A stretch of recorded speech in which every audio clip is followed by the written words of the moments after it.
This program was made possible by Wings Over the Rockies, educating and inspiring all people about aviation and space endeavors of the past, present, and the future. Hi, I'm Shahn Sederberg, and this is Behind the Wings. In this episode, we'll take a look at the innovations in aviation firefighting. Only you can prevent forest fires. Wildfires have been increasing in frequency, intensity, and complexity all across the western United States and around the world. When the fire does new things, firefighting teams have to do new things too. Anyone can start a fire and never even know it. Calfire in California is one of the largest fire agencies in the world, with more than 60 aircraft and growing. But every year we start forest fires. Black Hawk helicopters are converted into Firehawks. Critical data is streamed live between aerial and ground crews, and night vision goggles allow pilots to fight fires from the sky at night. It's time to go behind the wings.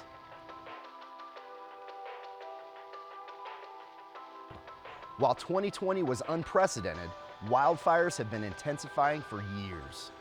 California aviation firefighters provide one of the best examples of how aviation programs can develop in response to the increasing fires. My name is Stuart Sprung, and I'm the Chief of Flight Operations for Calfire.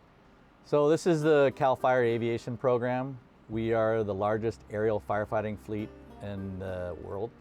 We provide aerial fire protection for the state of California and the 40 million citizens that are in it. Right now we're at about 60 aircraft that we staff throughout 22 bases throughout the state. And the mandate for those aircraft is to quickly respond. We respond them like we respond fire engines out of fire stations. Within 5 minutes, we try to get in them and out the door. We respond to those fires in our responsibility area within 20 minutes and keep 95% of them under 10 acres. Fire seasons used to be about 4 months, and that was accepted for many, many years in the fire service. And in the past several years, it's become more of a year-round experience for us. Our fleet certainly has expanded because of those increased needs. Anyone flying in an airline over the state can look down in the forest and see big swaths of dead trees. And really those just turn into kindling that just, if there's a fire or happens to be something nearby, they just go up instantly. So we have a lot of forests, we have a lot of trees, but we also have people that reside in those areas, right, and have homes and whatnot. All we can really do is saying, okay, the threat has changed. We have to grow with it and adapt to it. We're making the biggest jumps we can with the available equipment. My name is Chief Benjamin Berman. I am the helicopter program manager for Calfire. There's definitely a demand signal for an aviation fleet of this size and expanding. About ready to onboard 7 brand new C-130s. We have 12 Calfire Hawks, S-70i Calfire Hawks. I think we've gone through unprecedented change in the last, I would say, 24 to 36 months on the rotary wing side.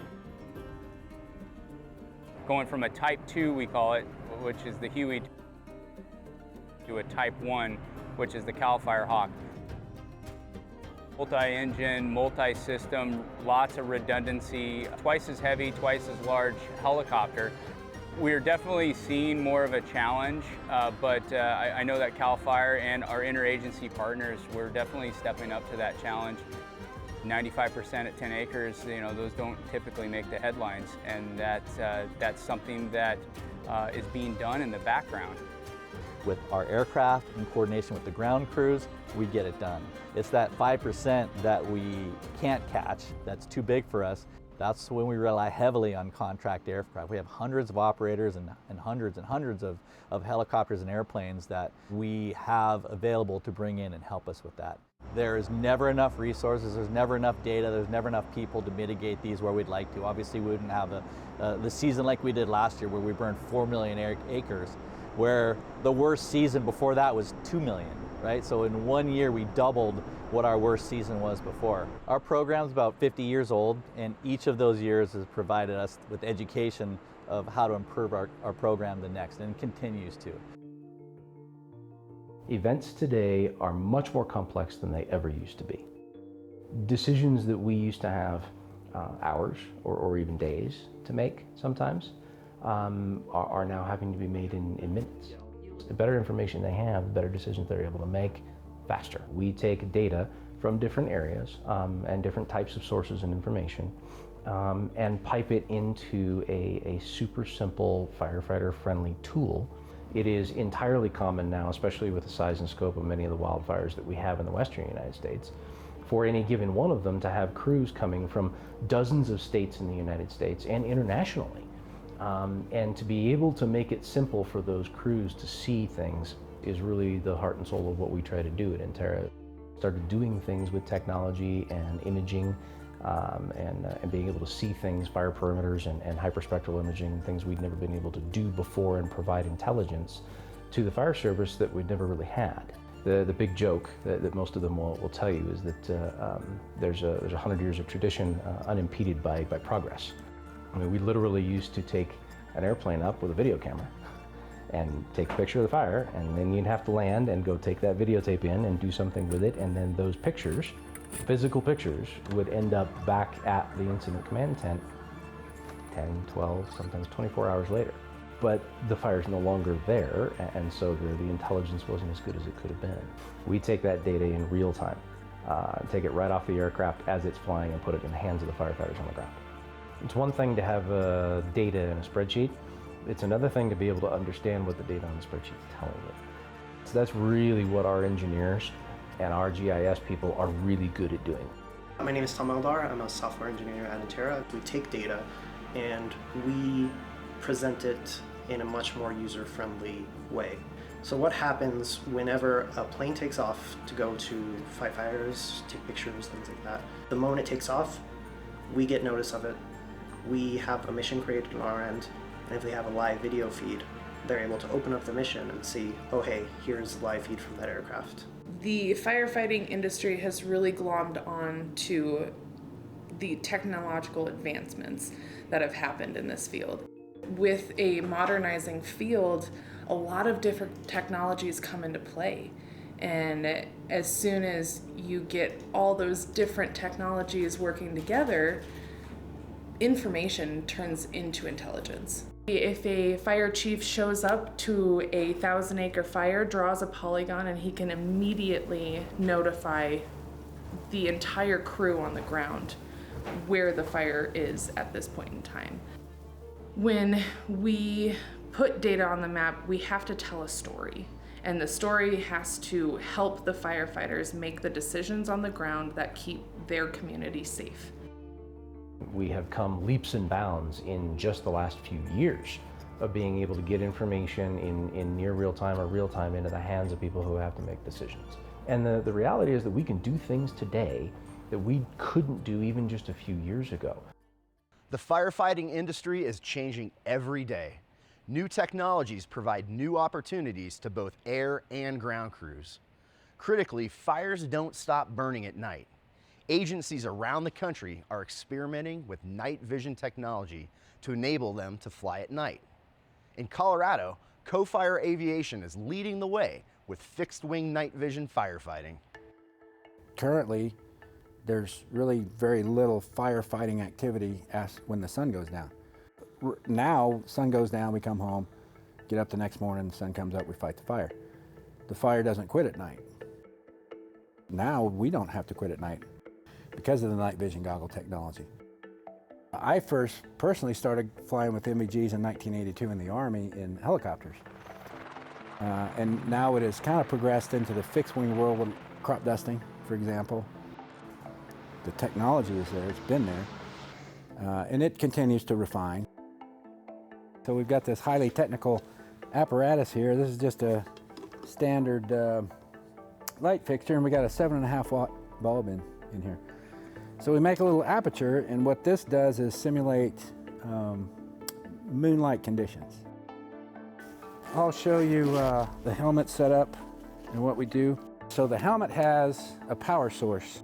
I can either power this side or this side, so that gives me redundancy. Essentially self-contained on the helmet. So the night vision goggle technology, you know, it goes back several years.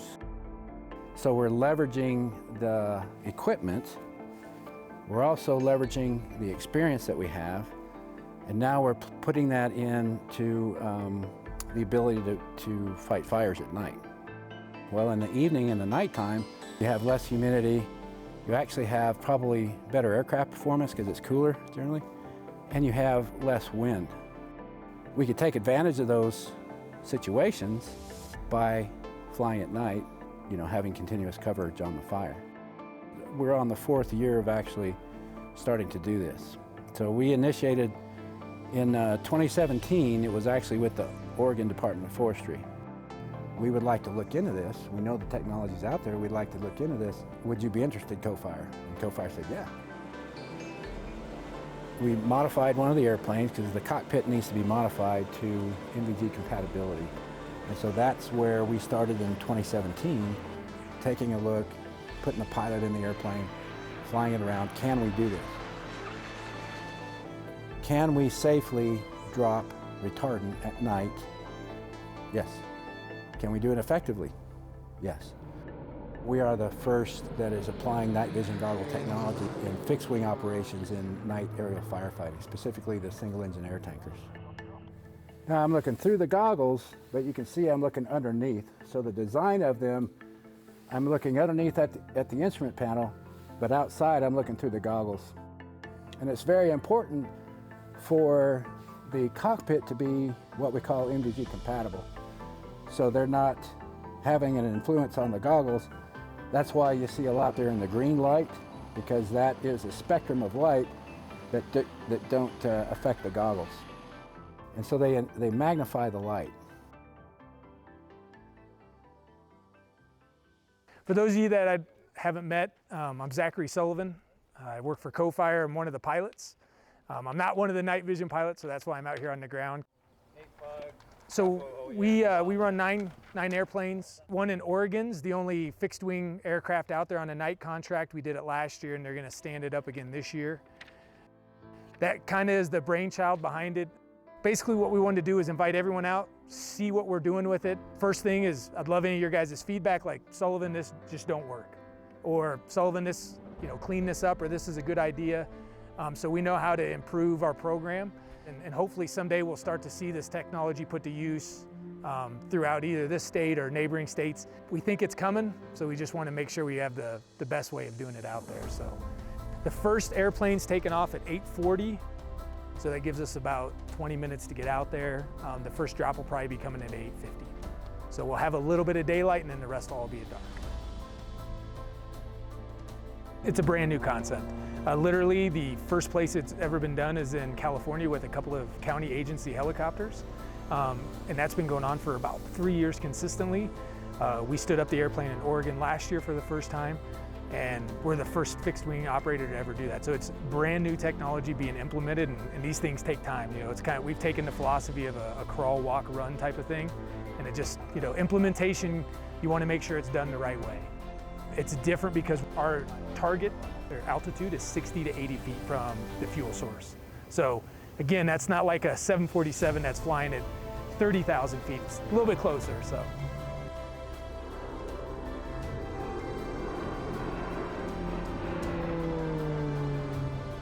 There's always limitations. We can't just go out and fly through every amount of smoke in every situation, but it does give us, again, another advantage that we don't always have during the daytime. Another misconception is, wow, can you see power lines, cell towers, all these things out there that could cause an accident? You can see them better at night than you can during the day. Everything is so much better to see at night. So you've got a home, the fire's coming towards it. It's 8:52 p.m., which we have to be on the ground. With this technology, we can go a couple hours past that and go out and we can paint those houses. So maybe that will help save those houses where otherwise we can't fly. There's no chance, right? We're seeing things that we've never seen before. Well, that's why we brought this out, is it's time, if the fire's gonna do things we are not used to, it's time to bring in ways to attack that fire that we're not used to, and this is one of those things. While CoFire is leading the way with fixed wing night vision goggle firefighting, helicopters are also an incredibly versatile tool in the aviation firefighting toolkit. Based on the famous Sikorsky Blackhawk, the Firehawk helicopter is modified to be one of the most capable firefighting aircraft available today.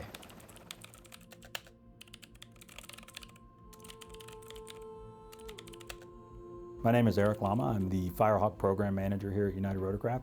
I'm in charge of all the current and future ongoing Firehawk programs that we have here at the facility.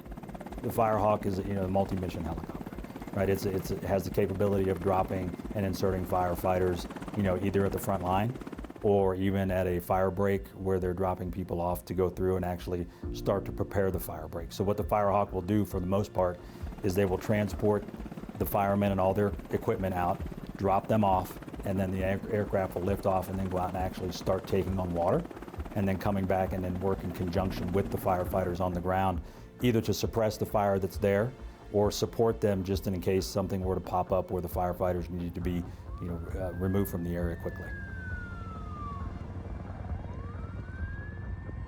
Just watching what our customers are able to do with this. We have San Diego Fire, LA County Fire, who really helped drive the design of this. Now Calfire, Colorado. I mean, we're just really excited to see this platform entering into the market and doing what it's doing. LA County realized that the Huey just could not keep up pace with the increasing fires, with the fire intensity, but the technology just has advanced so much from the 1950s. And it was during those early designs, we're sketching, designs on the back of on a napkin, and Denton says, my son's got this monster truck. And if we took that design of the monster truck and we, jacked up the struts like that, we could do the same with the Black Hawk. That napkin and that monster truck idea is what drove the design of the Firehawk. The aircraft has a 1,000-gallon water tank on it. And what that 1,000-gallon water tank brings is it allows the pilot or the crew to actually meter that water out of the tank itself. It can take on a minimum of 200 all the way up to the 1,000 gallons, and then actually use that and spread that out to help spread, a fire line. So this is the 1,000-gallon water tank. This is obviously mounted under the belly of the aircraft. This is the snorkel, 10-foot extendable and retractable snorkel here. The steps on the right-hand side of the aircraft for the crew to get in and out of the airframe.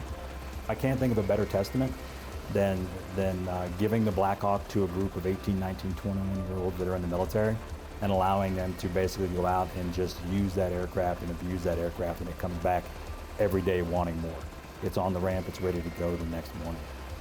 It's able to withstand a multitude of, I don't want to say abuse, but tough wear. Some of the other operators have commercial aircraft. They're not built as robust as what the Black Hawk is. That's what gives this Firehawk the capability to be able to go out there and land in rugged areas and to be able to do the mission that it does today. So, we have a multitude of different customers' aircraft in the hangar, and they do customize some of the different things, right? Different radios, different things, different equipment that they use specifically in their counties or their fire departments to help them communicate with their, their individual bases or the local police departments there. But the main thing for the Firehawk is obviously the high gear, right? We take the main landing gear off of the aircraft. We jack the aircraft up. We basically put a 20-inch extension there with the torque box, allowing the aircraft to be jacked up to be able to handle that 1,000-gallon water tank. And what the tank has is it has a 10-foot snorkel that's extended and retracted from the cockpit to allow them to fill that tank. The pump will actually suck 1,000 gallons of water into that tank in under a minute. They get the water as close as they can to those fires so that they don't have to make a bunch of trips back and forth. The tank itself has a 45-gallon foam tank mounted to the back of it that's also controlled via the cockpit, allowing pilots to inject firefighting foam coming from Sikorsky. It has the stroke attenuating seats for the crew to allow for crash impacts, so that the seats will absorb the impact. We've gotten it down to a point where we can paint that aircraft and have it completely modified in 8 months. The longer they sit here, they're not out fighting fires. They're not dropping firefighters into the hills. They're not out dropping water. 50% of all fires can be eliminated if they're put out within the first 20 to 30 minutes before they have a chance to grow into this big fire. And if you talk to LA County, they're going to say the Black Hawk, basically, that is the only aircraft that give you that performance capability and allow you to fly in areas that no other helicopters can. Helicopters like the Firehawk are undoubtedly valuable tools for aviation firefighting teams. But how do helicopters fly? Next, we'll hear from Camille Calibeo to find out exactly how helicopters take to the skies. How do helicopters fly? Helicopters are very versatile aircraft. They can take off and land vertically, and they can hover, making them ideal for a variety of missions, including firefighting and search and rescue. But how do they work? Helicopters stay in the air thanks to their rotor blades, which work similarly to airplane wings. Both forms of aircraft generate lift when large amounts of air move over the wings or rotor blades very fast. When airplanes fly through the air travels around the wing to produce lift. When helicopters fly, the air travels around the quickly spinning rotor blades to produce lift. When rotor blades are spinning very fast, the body of the helicopter wants to spin in the opposite direction because of Newton's third law. To counteract this, most helicopters use another set of blades mounted sideways on the tail called a tail rotor. The tail rotor pushes the tail in the opposite direction of the torque induced by the main rotor, so the helicopter can fly in a straight line or maintain a stable hover. Lastly, helicopters control their movement by changing the angle and/or speed of the rotors. Helicopters' ability to navigate at slow speeds and even hover make them a critical piece of the aviation firefighting toolkit. Wow, the technology used in aviation firefighting is super impressive, but it does come with a cost. As states and agencies consider greater investments in aviation firefighting, it's important to look at both the costs and the benefits. The cost that's associated with, for instance, DFPC's Firehawk, the S70i that they're going to buy. You look at the initial cost, once it's all said and done outfitted, they're paying $24 million plus just to get that aircraft out the door, equipped and ready to go. Then you start looking at maintenance.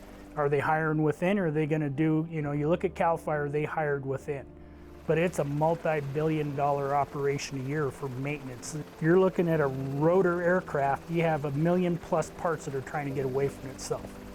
Helicopters are probably the most maintenance-intensive part of what we do firefighting versus our fixed wing. As we go through that life cycle of an aircraft acquisition, there's definitely lessons that we learn almost on a daily basis. We're utilizing infrared, we're utilizing real-time mapping, we're utilizing a lot of these different technologies to help us with a better understanding of what tools to employ. We have an acronym that we talk about, C. It's got to be safe, effective, and efficient. And this aircraft fits all those requirements. It's safe because it's got 2 engines. It's effective if we use it right, it's the right tool, and we're learning that. We take all that information, we mold it to our model that CalFire uses, what other states might use from Washington to Arizona or Colorado. I'm sure they'll be looking at us, watching us what we do, and they'll go, oh, that's probably a model that we may set up for them to follow in our footsteps. At the end of the day, right, we had to make our own evaluation and look at what was going on out there. Everyone was like, these are game changers. They make a huge difference. And put out just one, and suddenly the Firehawk is well worth every penny. Colorado's in a place. Now is the moment. We need to make these investments so that we are ready and we can protect Colorado's future. Really excited about the progress Colorado is going to make thanks to the bill we'll be signing today and our legislators who are here today in being able to fight forest fires and hit them hard early. We had the conversation, is it worth the $24 million investment to bring a Firehawk to this state? And I think we were convinced by the evidence we see in California. And I wouldn't be surprised if at some point in the next few years we're purchasing another Firehawk because we see such a dramatic improvement in our ability to respond early to wildfires. Obviously from the fire season that we had last year, that brought a lot of attention to the Firehawk and to other firefighting apparatus capabilities within the state. And we had 2 of the largest forest fires in Colorado history last year. Had it not been as bad as it was that last year, it may not have gone through as quickly. It shows, that the legislators of Colorado are dedicated to its, citizens. The future is kind of unlimited, right? It's kind of the old saying, right? If you can dream it, it can be done. Reducing CO2 emissions and greenhouse gas emissions is something that needs to happen there is hope. This is not inevitable. When you can literally see, you know, some of the effect in the sky, it has an impact. But I think a lot of us are also in this field are hopeful because we know that it is possible to change this trajectory. Lightning is still going to strike in unknown places. But I think the effectiveness of what we're learning here and what we're doing can be measured. So I hope 5 years from now we have some data that says, look what we've done. Look how many lives we've saved. Look how many structures we've saved. Look how many fires we got put out in the first 24 hours, let's say, before they spread. Firefighting is not going away, but how we do it and how effectively we do it and how safely we're able to do it is going to continue to change. Wildfires won't stop burning, and aviation teams are pushing forward with new techniques to face the challenge. Today's aircraft are capable of delivering heavier loads at faster speeds with even more informed strategy. All of these tools will play a role in the next chapter of aviation firefighting.